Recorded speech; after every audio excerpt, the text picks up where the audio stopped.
جو آسودگی اور تنگی میں اپنا مال اللہ کی راہ میں خرچ کرتے ہیں اور غصے کو روکتے اور لوگوں کے قصور معاف کرتے ہیں،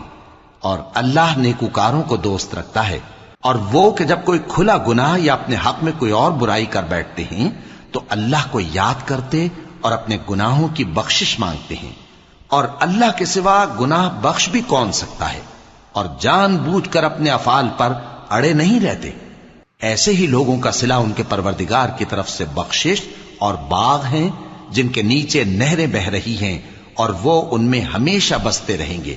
اور اچھے کام کرنے والوں کا بدلہ بہت اچھا ہے۔ تم لوگوں سے پہلے بھی بہت سے واقعات گزر چکے ہیں، تو تم زمین میں سیر کر کے دیکھ لو کہ جھٹلانے والوں کا کیسا انجام ہوا۔ یہ قرآن لوگوں کے لیے صاف پیغام اور اہل تقوی کے لیے ہدایت اور نصیحت ہے، اور بددل نہ ہونا اور نہ غم کرنا اگر تم سچے مومن ہو